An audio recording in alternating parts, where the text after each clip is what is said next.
Welcome back, everyone. Grand Boulevard Coalition looks for your support in turning in and tuning in as we launch our 6th CAN TV media broadcast. Our theme, Most Youth Don't Use, and our focus is all about implementing educational, prevention, and intervention community strategies focused on reducing underage drinking and substance abuse for teens and overtime adults.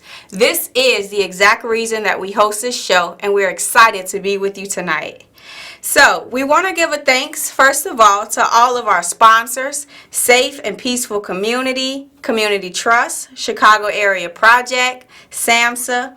We want to give a huge shout out to all of our sector partners, all 12 of them, being the Institute of Positive Living, Forces for Good, Monroe Foundation, CRCC Council, Lurie's Children's Hospital, Urban Chicago Coalition, and Vista Project, Haymarket, and many others for supporting our show and our mission. Today, this is a collective conversation, so we invite you to call in. We invite you to check out our Instagram. We invite you to learn more about Grand Boulevard Coalition and to see how you can get involved in these conversations. My name, Carlin Francois. I'll be your host, and I am here with Mya Giles. Mya, tell me a little bit about yourself. My name is Mya, of course, as you already introduced. I attend De La Salle High School, and I am a junior. I have 2 younger siblings at home. Both of them are 12. I live in a household with, of course, my siblings and my mother, a single mother, in fact. I run track, I cheer, I dance also. Those are some of my hobbies. And, of course, I'm looking to see where I'll go to school soon. Wow, Mya, you have so much on your plate right now. Yes. And it sounds like you are involved in a plethora of really good stuff. Yes. What's junior year all about for you? Is it fun? Is it stressful? How are you juggling all of this stuff that you're involved in? Junior year is a little bit of everything. It's fun, it's stressful, all of the above. I juggle 3 scholarships, so I am a 3-time scholar, but I also attend a private school. And as a student athlete, I just juggle homework and come to school from after practice, trying to finish homework, maintain my grades, help out in the house.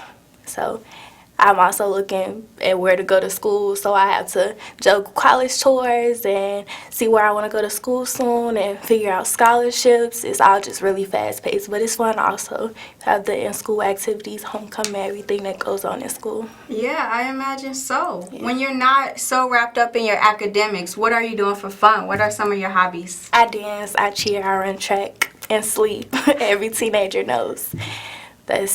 We have little time to get sleep, so we take advantage of it when we can. I hear you. Well, Mya, I am so proud of the work that you're doing. Thank you. Today's show, we're going to be focused all about prevention, drug and alcohol prevention in our communities in the Grand Boulevard area, and we urge you to learn more about that. Mya, today I want to get your perspective, the youth perspective, about how you're seeing drug and alcohol prevention at work in your community. So I'm wondering, before we even talk about that, what are some of the stressors that you notice? Because you got a lot on your plate, right? And if somebody is not focused, if that young person is not focused, they can easily fall into the trap of drug and alcohol. But what are some of the stressors that you're noticing your peers or even yourself dealing with? Homework, of course, with school. A lot of homework, build it up over time. It gets very, very stressful, along with if you're a student athlete, maintaining your grades, being able to be a student athlete, and also having like a social life where teenagers are 16 or 17. So we also want to step out of school or our priorities and still be able to have a life of our own or have fun with our friends. But sometimes it's very hard to do that because we juggle homework and we want to maintain our grades because we're told you're going to be successful if you do this and you do that. So just juggling that. And I feel like in high school, of course, most people juggle trying to find friends or popularity or even trying to figure out where you fit in. What sports should I play? What should I do? What should I not do? So just experimenting what you like, what's for you and what's not for you. And I feel like as a teen now, outside violence is a big thing. For me, I don't go outside a lot. Many people don't go outside a lot, and those who do go outside a lot try to avoid the violence and try to avoid falling in a trap or losing their life early, because that's what we see all the time, and it's unfortunate, but we're battling those things and trying to avoid being that person that we see on the news, or and a lot of times it's people close to us, and it's just unfortunate, but those are some of the everyday struggles, and it's really hard sometimes to avoid those situations, especially when they're so close to us. Mya, thank you for sharing that. I totally agree. Community violence is a really big stressor. And it sounds like that's what you're alluding to, on top of trying to get the good academic portfolio and to do all of that. I'm proud of you. Thank you. But yeah, you are really hitting at something very serious here. The community violence that we're witnessing, it is causing young people to want to go into drugs and alcohol. Absolutely. That is a huge stressor. Do you think that young people are turning to drugs and alcohol as a way to cope with their community violence and other stressors? I do. I feel like many teenagers my age don't know how to cope, or don't know what ways or what people to go to cope. Many teenagers don't have people to go to ask for help or ask, how do I deal with this? And because it's so close to a lot of us, it may be one of our friends that struggle with one of the things we're facing, and it's like, well, why me, or why my friend? And as a result, they turn to overuse because they don't know how to talk about it, or sometimes they don't want to talk about it because they don't understand that you have to talk about it to get it out, or just... Yeah, talking about it is huge. Yeah. And for our listeners, we want to invite you to call in. Call in. Join this conversation with us. You can call in at 312-783-1060. That number is on the screen. Join in. Give us your questions, your feedback. We welcome you to be in this discussion with us. Mya, you're pointing out some really good stuff about some of the reasons why young people are turning to alcohol and substance abuse. But for you, we know that you found another way, right?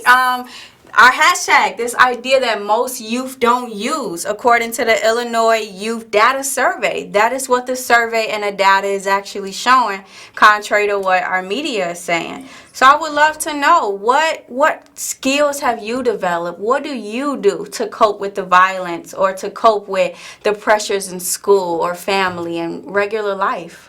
Taking space for yourself, I feel like, is a big thing. And right now for us, of course, that's difficult. But my biggest thing in my life that I struggle with is time management. So I make it my priority to get things done on time so that I do have that time for myself, and I have that time to relax and just wind down from everything, and I have to worry about homework or social media, and even if it's just setting my phone aside. Like, I feel like teens today don't have the ability to move away from social media or put it aside. They like being surrounded in crowds, or they're always looking for not necessarily attention but comfort from their friends, or they always want to be at a party.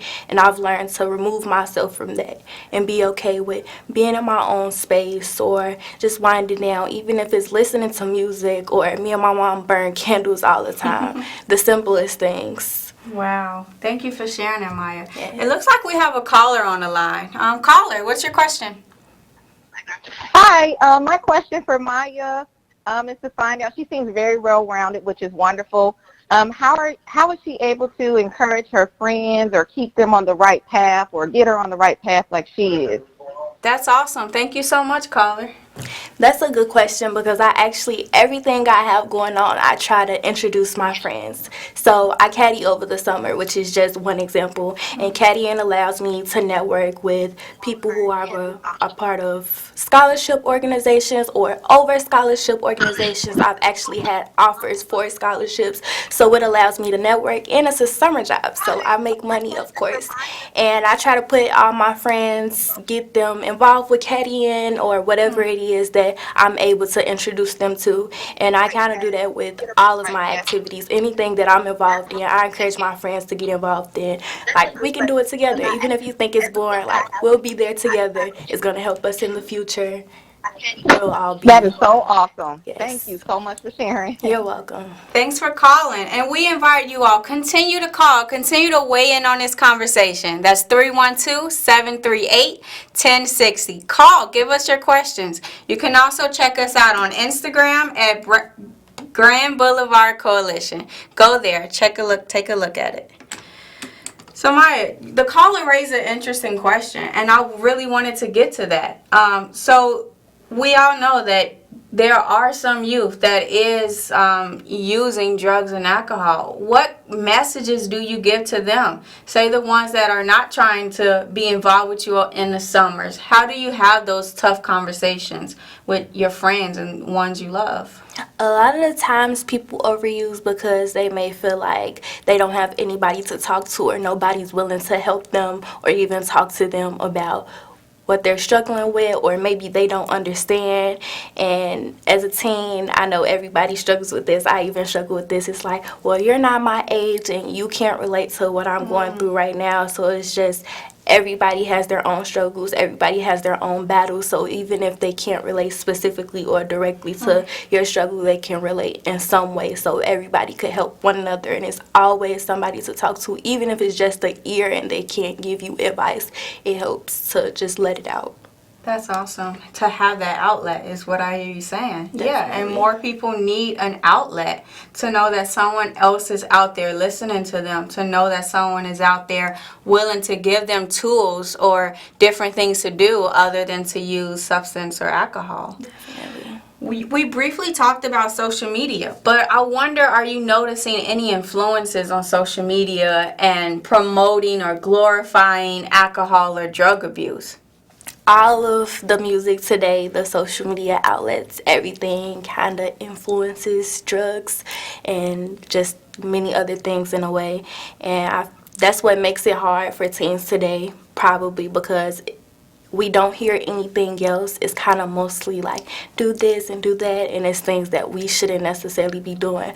But it's also hard for us to distinguish whether or not we shouldn't do it, because we see these rappers and we see them using drugs or all of these cars they have, and it's like, well, they're living good and they're doing this and that, so if I do it, that don't necessarily mean I'm gonna fall in a hole or I might fall in a trap because they're successful. So it's kind of distinguishing the difference between what you should do and what you shouldn't do. And of course, social media, you don't see behind the scenes. Everything is not what it looks like. So when you see people doing that, when you see those rappers doing that, it's not the pathway you should take.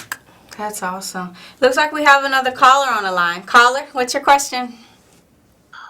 Well, my question is how do you pick your guests to come on? How can a person come on?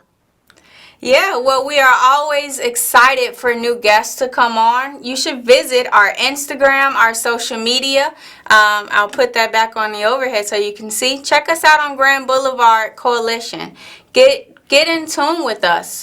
From there, you will be able to learn more about us and how to get involved. You also can learn more directly from Laurel Dudley. She can be reached at 773-972-9894. Contact her directly to learn more about how you can become a guest, because your voice matters, and this show would not be a show without you and your input. Thank you, caller. Wonderful question. Yeah, so back to you. We were talking about social media, and I'm wondering, how do you use your social media as a force for good? You have all of this stuff coming in on social media about maybe glorifying drugs or alcohol, but what are you doing on your social media, if I may ask? Yes, I definitely try to keep it positive. I have a lot of eyes watching me, and that's not only why I like to walk by integrity. So of course, you do things when people are watching, when people are not watching, and good karma. I believe in good karma. So whatever you do good by people. Represent yourself well, represent others well, because you'll always get opportunities. Everything will come back. And I like how you said that you have people watching you. And I sometimes don't think we really think about that. Because it's not just our family and our friends, but even for you as you get ready to look at colleges, do you realize that colleges are looking at our social medias now and really trying to figure out what we're doing and what we're engaging with, who we know? I don't know, have you found that to be true? But yeah, right? So it gives us more incentive to want to not glorify the alcohol and the drug abuse on our social medias. Would you agree? Yeah, seeing the counter effects of not using is also helpful. What are some that you notice, the counter effects? There's many people outside of the rappers or the bad influences, of course, that we have people that look like us or may look like others even that are very helpful. That's awesome. It sounds like you have a role model or role models. Can you tell me a little bit about one of your role models? You can even give them a personal shout out if you want. Okay, as I previously mentioned, I'm a 3-time scholar, which means I have 3 scholarships to attend the private school, De La Salle, that I attend now. And each of my programs, we are presented with a mentor, and we build relationships with our mentors. So I have 2 mentors currently, and they just help me with school, whatever it is, balancing homework or helping me find scholarships or even helping me with colleges. And I have people within my scholarship fund, the people who run my scholarship fund, who reach out to us daily and send us emails and make sure we're involved in community service and staying on top of schools. With my HFS Chicago scholarship, I attend a monthly meeting. I just attended one yesterday. That's awesome. They check up with us on our grades every month, make sure we're meeting the requirements of the scholarship. But even if we aren't, they don't just kick us to the side. They help us, and they see what they could do to give us those opportunities to improve ourselves. Wow. Thank you for sharing that. That's wonderful. It looks like we have another caller on the line. Caller, what's your question or comment? Hello. Well, actually, I just had a question for the young lady. All right. What good advice would she give to her peers, other kids who may be going through possible like drug addiction or peer pressure? Thank you. Advice I would give to them is it's always a way out. Many people feel like once they start or once they continue to use, I hear many people say, well, I can't stop, or I just need it, or every time I try to stop, I go back to it. But there's always a way out, and there's always another option. If you have an addiction, you can get rid of the addiction, and it's always somebody there to help you, because many people who use probably feel like there's nobody they can turn to, so they turn to whatever's available or the closest thing available, which is drugs and overuse, and it's always another option. Establishing a relationship with somebody they're comfortable with, or even a parent or an older cousin that's a good role model, is a good start. Yeah, and Maya, I think this goes back to the things that you do to cope, right? Can you remind our guests, our audience again, tell us some of the things that you do to cope with your life stressors? I tell people all the time, my mom is my best friend. So I've established a really good relationship with my mom, and I tell her everything.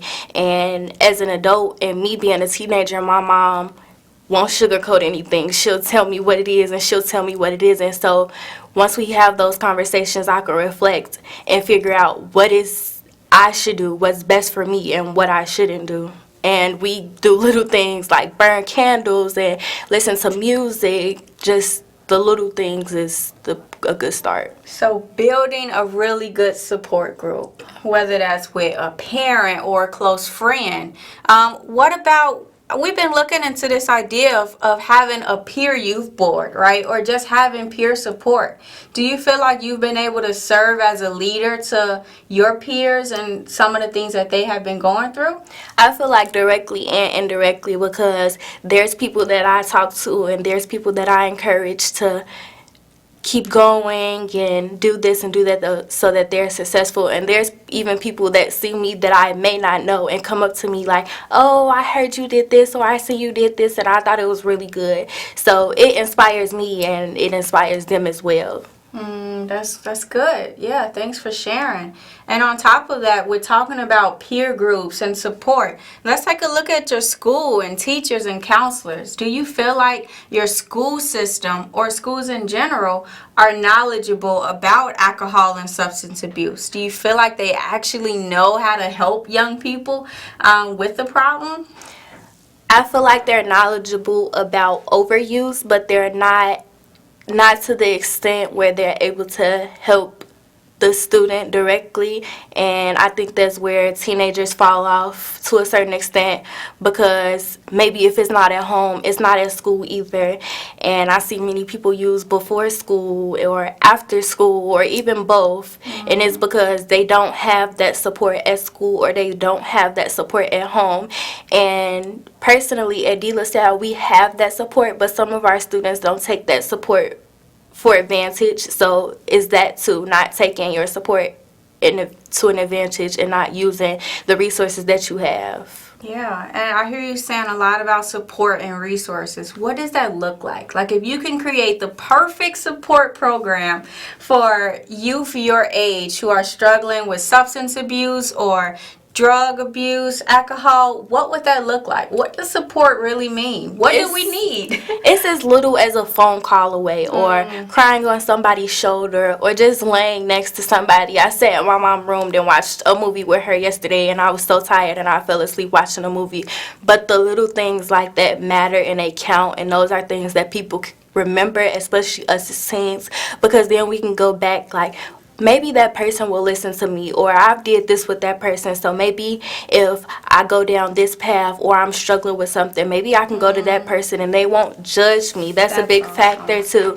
Many leaders are judgmental, and they might not try to be, but that's why many people avoid talking to some people, because they may come off as judgmental, and we fiend for somebody who's able to listen and not be judgmental, but also give us a greater insight on what we should and should not do. Yeah, that's awesome. And I'm so glad that you found that, right? And I'm so glad that because you found that, every other youth who's connected to you have an opportunity to also get that same support. I think that's wonderful. So to our viewers watching, we are here because the theme, most youth don't use. Contrary to what we're seeing in the media, there are youth. Mya here being an example to share some of her coping strategies. What does she do when she's stressed that doesn't involve alcohol or drug abuse? Our entire mission is to reduce underage drinking and substance abuse for teens and overtime adults. It's the reason why we have this show, and we want you to continue to call in to give your feedback. That number is on the screen at 312-738-1060. Give us a call. Share into this conversation with us on how we can continue to promote prevention in our communities. Also, once again, our Instagram. You can look us up on Instagram. Follow us, Grand Boulevard Coalition. We are here. We want you to get involved. We also would love for you to learn more about our prevention challenge. Prevention challenge? Did you hear prevention challenge? My probably don't even know much about the prevention challenge, but we challenge you, our listeners, to go online. Check that out. Check more about it. Contact Laurel Dudley for more information about how you can really get involved, how you can be a part of this conversation and engage with us. Mya, we are so thankful that you are here. And as we sort of wrap up our time, I want to just talk a little bit more about what you're seeing from your own experience. I mentioned that Illinois youth data survey that actually says that most youth do not use. Here's a tough question, maybe even a sad reality. But do you agree? Are you finding that to be true in the neighborhood that you live in? Right now, I disagree. Like I said before, I see many people around me use before school or after school, but they come to school and they're able to move about like they usually would, and many of the times is, well, I can't focus if I don't do it, or I need it because everything is so much better when I do it, or I focus more and I'm more productive. And I don't think that's true. I think it's just the overuse has led to an addiction, and it's unfortunate, but that's what I'm saying. They're just able to hide it more now because of overuse. I hear you. It looks like there's another caller on the line. Caller, what's your question or comment? Hi. So sorry. I hope I didn't miss it. Just wanted to know, do you ever feel peer pressure to do drugs and stuff? And if so, how do you, say no?